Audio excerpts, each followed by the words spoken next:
Welcome back to Good Day at 4. He was recently named YouTube Music's trending artist on the rise, and a behind-the-scenes look of his hit Dutton Ranch Freestyle has garnered over 6 million views and counting. Feeling like $1,000,000, still trying to live it up live in America. Grew up in the Appalachian Mountain South of the Mason-Dixon in a small town area.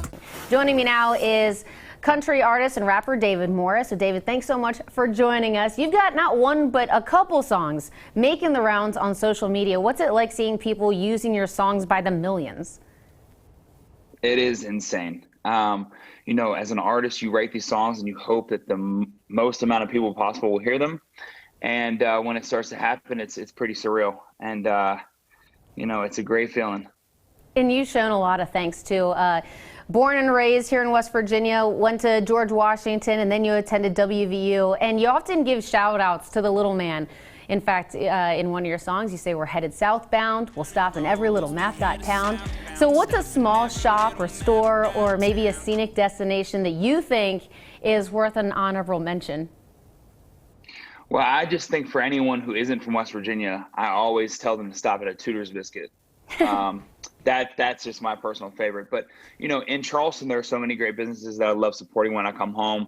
I love going down to the Capitol Market, Taylor Books, and stuff like that. And yeah, it's just really important to me that people get a window into, you know, our life of people who are from West Virginia and what it's like, and then try to kind of share that with everybody, and hopefully they can relate. For sure. And so for people who are not familiar with who you are and what you do, can you tell our viewers? Yeah, so I'm a country artist, rapper, singer, songwriter from Charleston, West Virginia, and I'm out in Nashville now pursuing the music dream. And it's just I'm just one of you guys. I just try to tell that story, and it seems to be paying off, and we'll see where it takes me. So what was sort of a moment for you where you were like, oh my gosh, this is really happening, like things are taking off? What was a moment that you felt like that? So I've been making music for a long time, and people who know me know I've been at this for, you know, over a decade now. But, you know, recently with the success of my song Carrying Your Love, you know, we got permission to interpolate a George Strait song, and I just started seeing it move on TikTok, and the analytics were going crazy, and it was like 20,000 people have used this song in a video in a couple of days, and I was just like, oh my gosh, wow. And from there, just seeing it, you know, it's viewed over 6 billion times. There's been over 2 million videos made with it, and it's just every day I kind of have to pinch myself like, whoa, like this is happening, because every time you make a song as an artist, you feel like your next song is your best song. And so I've been just making music, releasing it, and I guess the stars are aligning now. In the billions. And actually that song, your version of Carrying Your Love with Me, you were not even thinking that you were going to get the permission to use it in the first place. So what was that like, even getting the green light? Yeah, amazing. And not only that, the green light, but I actually I linked up and I wrote with the original songwriters, guys, Jeff Stevens and Steve Bogard. They wrote that song in 1996, I think, and George Strait cut it in 1997. And, you know, they gave me permission to do my thing on it. And it was just insane to just get their blessing. And then now to see that they love my version and love how the feedback has been is just awesome. For sure. So you've mentioned that you're a fan of the late, great Tom Petty. Petty escaped death when an arsonist tried to set his house on fire, and he later wrote I Won't Back Down, which was inspired by the experience. What song of yours is a tribute to an event that's greatly impacted your life? So my song, This Town, I wrote that after one of my best friends passed away in 2018, my buddy Adam Pennington. And I wrote that as an ode and an homage to our childhood, growing up in Kanawha City, and just all the things that I've seen and all the stuff that I've done since then, and kind of recapping where I am and where some of my friends are. And it's just a very special song. I filmed it around Charleston, so it's called This Town, and you can check it out wherever you listen to music. And you described your roots as beautiful, nostalgic, and of course Wild and Wonderful, but also stagnant and depressing. But do you think that your roots made it more difficult to succeed in the music industry, or did it help you sort of find and weave your own path? It's a great question.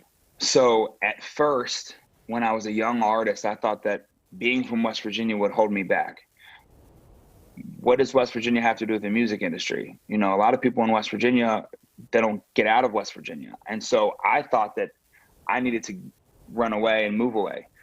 Well, it was only until I moved to New York, Los Angeles, and Nashville that I realized that being from West Virginia has made me who I am. And being from West Virginia gives me a unique and special perspective that I can share with people. And so it was me actively getting back to my roots and embracing where I'm from that allowed me to really become the artist I am, and allowed me to really tell my story in a way that people can relate to it. And, you know, it's been the biggest blessing to me that I am from West Virginia, and that I'm able to tell that story to people.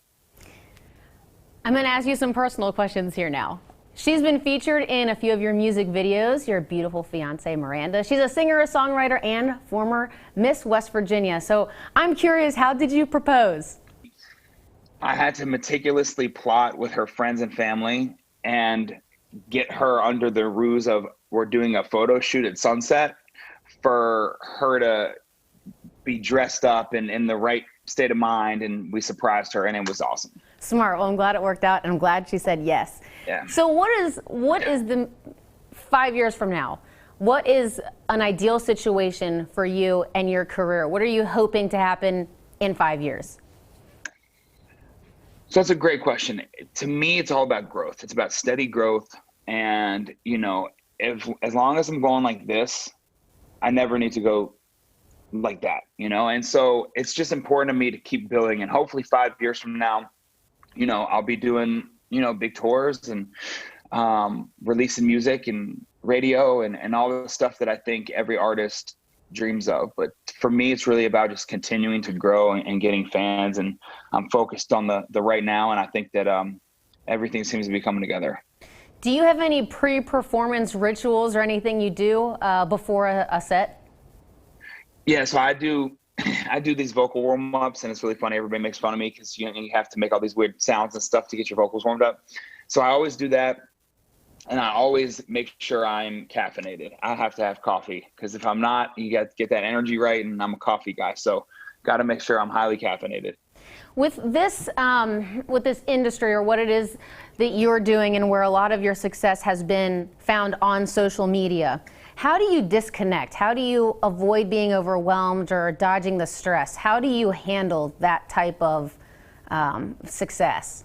So that's a great question. And I think it's interesting because I'm blessed to wake up every morning and do what I love. And so there's not a lot of stress that comes along with it, to be honest, because I just know how blessed I am, and I've worked hard to do this for a living. And, you know, any stress is kind of met with well, it could be worse, right? And so I just really focus on the music, and I love it so much that sometimes I'll just turn my phone off for a couple hours, or I'll just go to the gym and decompress. But I try to just really, you know, tell myself that anytime I'm, you know, stressing a little bit, I'm just like, hey, I put things in perspective. And I think I encourage everybody to do that, just kind of put stuff in a perspective, because, you know, it could always be worse.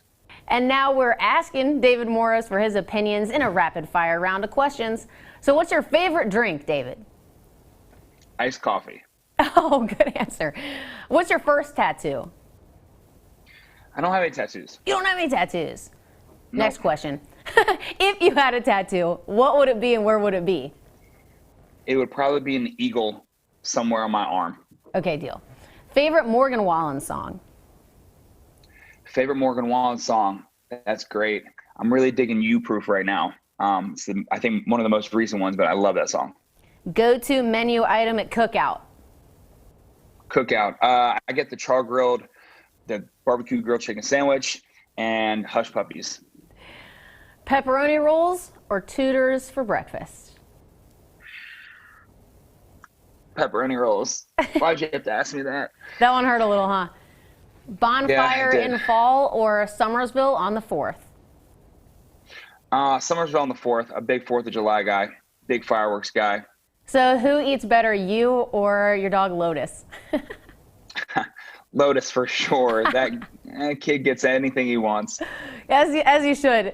Kid Rock's Bar in Nashville, where you call home right now, or Morgantown on game night? I don't think anything can match Morgantown on game night. It's a crazy, crazy vibe. Good answer. David, you're doing great things. Where can folks go to learn more, and what projects are you working on currently? So every social media, just at David Morris, Instagram, TikTok, Twitter, Facebook. My website, davidmorrisofficial.com. You can get all the tour dates there. I'm going on the road with my buddy Kid G, and then I'm going to do a headline tour, maybe top of the year. I'm working on an album, and it'll be coming out end of this year probably. Big plans. David Morris, thanks so much for joining us. And if folks at home want to see the extended version of this interview, you can head to WOWKTV.com and click under the Watch tab where it says Good Day at 4. David, thanks again so much. We wish you the best of luck in your future endeavors. But in the meantime, we will be back on Good Day at 4. Thank you, Marilee.